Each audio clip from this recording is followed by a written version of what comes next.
একটু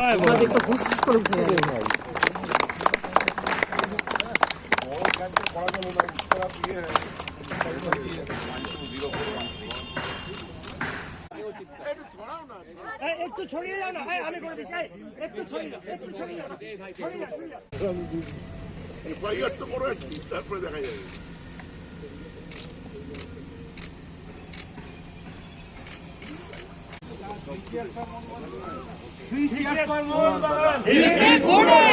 ইরানের যুদ্ধ নিয়েও কন্ট্রোভার্সি হচ্ছে, তাতে কিছু এসে যায় না। যারা কন্ট্রোভার্সি করার কন্ট্রোভার্সি করবে না, ফুটবল আইনে পরিষ্কার, যদি রেফারি বাঁশি বাজায় আর লাইন্সম্যান যদি ফ্ল্যাগ দিয়ে দৌড় লাগায়, তার মানে ওটা গোল। আর আমি নিজেও আজকে অনেকক্ষণ ধরে অনেকবার দেখেছি, আমরা ফোনে বসে বসে দেখছিলাম, যখন গোলকিপার বল ফ্লাইট মিস করেছে, আপনারাও দেখবেন ভালো করে, এটা ফ্লাইট মিস করে গেছে, বল গোল পোস্টে চলে গেছে গোলের ভেতরে, তখন ওর হাতটা গিয়ে লেগেছে গোলকিপারের গায়ে, হাত লেগেছে, কিন্তু কখন লেগেছে, কোন মুহূর্তে লেগেছে, সেটা after the ball reaches the goal. আগে যদি হতো তাহলে তখন তো কারোর না কারোর ধাক্কা লাগতেই পারে, এটা ফাউল নয়।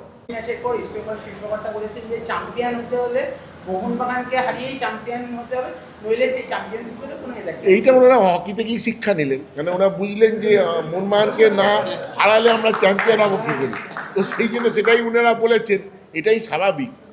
মোহনবাগানকে না হারালে চ্যাম্পিয়ন হতে পারবে না, সেটা ওনারাও খুব ভালো করে জানেন, আমরাও জানি ইস্টবেঙ্গলকে হারাতে হবে। এটা আবার উনি কিছু রকেট সায়েন্স বলেননি। এবার কি মনে হয় যে জবে থেকে আইএসএল এর মধ্যে মোহনবাগান ইস্টবেঙ্গল এসছে, এবার একটু লড়াইয়ের জায়গাটা এবার কি একটু লড়াই, মানে ইস্টবেঙ্গলও তো একটা ক্লাব, তারা যদি এর এতদিন পরেও এই জায়গায় না আসে, তাহলে তো এবার তো কিছুদিন পরে আমরা ইন্টারেস্ট হারিয়ে যেতাম আর আইএসএল খেলা। আমি শুধু আনন্দিত, যেটা সঞ্জয় বলছে আমি ওর সঙ্গে একমত, আমি খুব আনন্দিত ইস্টবেঙ্গলের এই উত্থানে। ইস্টবেঙ্গলের উত্থান, বাংলা নালে বাংলার ফুটবল তো হারিয়ে যাচ্ছিল, একা আমরা লড়াই করে যাচ্ছিলাম। মোহনবাগান ইস্টবেঙ্গল ভারতীয় ফুটবলকে রাজ করে, এটা কিছুদিন যাবৎ ভুল হয়ে গেছিল। সো আমাদের দুটো ক্লাব আজকে বাংলারও সব কিছু বাঁচিয়ে রেখেছে, আজকে সারা দেশের ফুটবল। আর ওদের এটা অনেকদিন ধরে চলছে, ওরা কোনোদিন আই লিগ পেল না, তারপরে আইএসএল শুরু হয়েছে, সেখানেও পিছিয়ে আছে, তো সেই জন্য এটা এগিয়ে আসাটা ওদের পক্ষে অত্যন্ত আনন্দের, এবং আমি খুব আনন্দিত, ব্যক্তিগতভাবে আমি খুব খুশি হয়েছি। মানে এখনো অবধি আমরা কংক্রিট কোনো পরিকল্পনা করে উঠতে পারিনি, কিন্তু আমরা 22 বছর পরে, গত 3 বছর আগে যখন শুরু করেছিলাম, তারপরে 3 বছর হয়ে যায়, 3 বছরে 2বার চ্যাম্পিয়ন, একবার আনা, এবছরও আমাদের এই কমিটি এসে সেই একই রকমভাবে এবারও আমরা চ্যাম্পিয়ন হয়েছি। কিন্তু আমরা একটা জিনিস দেখছি, হকির একটা উন্নয়ন হয়েছে যে হকি ঘাসের মাঠ থেকে অ্যাস্ট্রোটার্ফে খেলা হচ্ছে, সেটা একটা বড় পদক্ষেপ। এইবার সেকেন্ড পদক্ষেপ হচ্ছে বাংলার থেকে প্লেয়ার তৈরি করা, সেটা এখন অবধি কারোর কোনো পদক্ষেপ সেই অর্থে নেয়নি। তো মোহনবাগান যদি না এগোয় আর কি এগোবে, সেই জন্যে আমি এবং সচিন দুজনে মিলে আলোচনা করেছি, এবার সবার সঙ্গে আলোচনা করে যে বাংলার প্লেয়ার কী করে তুলে আনা যায়। আমরা দেখুন, আমাদের এই যে টিমটা চ্যাম্পিয়ন হয়েছে সব বাইরের প্লেয়ার, আর আমাদের হিউজ টাকা আমাদের খরচা হয় ট্রাভেল এক্সপেন্সেস, কেন তারা কোথাও না কোথাও চাকরি করে, তাদের 4 দিন ছুটি পেলেও তারা যায় 2 দিনের জন্য অফিস করতে, এবং আবার করে আসে। এবং এটাও রিস্কি যে একটা তারা আসে হঠাৎ খেলে, একসাথে একটা টিমের ফরমেশন। আমাদের এটা এবছরে সত্যিই খুব চিন্তার ছিল, কারণ অন্য সব টিম একসাথে খেলে, প্র্যাকটিস করে, আমাদের এরা আসছে একটা টিমের মধ্যে বোঝাপড়া। সো যেটা দেবাশিসদার সাথে আমরা কথা বলেছি যে আমরা অলরেডি কিছুটা এগিয়েছি কথাবার্তা, বাট সেটা এখন বলার জন্য নয়, আমরা সেটা কয়েকদিনের মধ্যেই ফ্রিজ করব, দিয়ে সেটা আমরা অ্যানাউন্স করব। আমরা আর একটা এক্সাম্পল দিই, আমাদের এখানে একটা ম্যাচের রেজাল্ট খুব খারাপ হয়েছিল এই লিগে, এবার দেখবেন একটা ম্যাচে আমরা হেরেছি কাস্টমসের সময়। সেই দিন কি হলো, কেন হারলো টিমটা, আমি যখন অ্যানালিসিস করলাম জানতে পারলাম যে 6টা প্লেয়ারের আগের দিন সন্ধ্যাবেলা ফেরার কথা ছিল, তাদের ফ্লাইট মিস করেছে।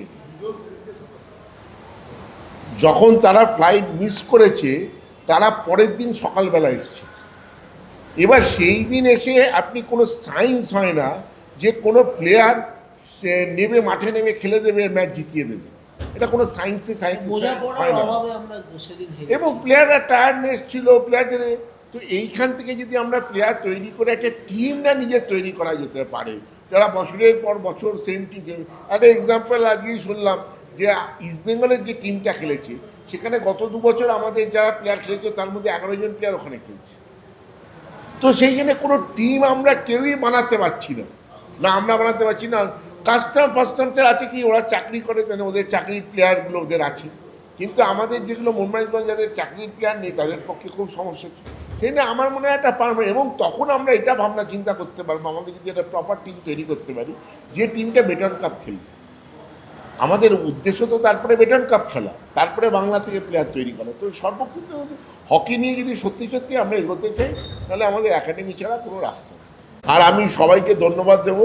হকিতে কি হয়েছে এবার অ্যাস্ট্রোটার্ফের জন্য, আমি সবাইকে ধন্যবাদ দেবো যে অ্যাস্ট্রোটার্ফে সবাই এসছে, সমর্থকরাও এসছে, খেলা দেখেছে। এবং আমার মনে হয় কোথাও না কোথাও এই দুবার ইস্টবেঙ্গলের সঙ্গে খেলাটাতে হকির একটু এটাও মাত্রাটাও বেড়েছে, ইন্টারেস্টটাও বেড়েছে, লোকের ডার্বি হলে ইন্টারেস্টও বেড়েছে, ডার্বি হলে ডেফিনেটলি তার একটা আলাদা ইন্টারেস্ট থাকবেই। তো সেটা হকিকে একটু এগিয়ে নিয়ে গেছে।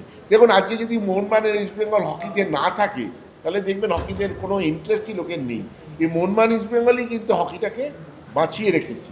তো সেই কারণে এটা সবাই মিলে আমি ইস্টবেঙ্গলকেও ধন্যবাদ দেবো যে তারাও একটা ভালো টিম তৈরি করে। আজকে মোহনবাগান ইস্টবেঙ্গল তো লাস্ট অব্দি ফাইনাল খেলছে, এই জন্যই মোহনবাগান ইস্টবেঙ্গল কিন্তু মোহনবাগান ইস্টবেঙ্গল হয়ে আছে। বড় ক্লাব এখন এই দুটো ক্লাব সেই করে নিয়ে এগিয়ে যেতে পারছে। তো এই জন্য সবাইকে আমি আন্তরিকভাবে ধন্যবাদ জানাচ্ছি।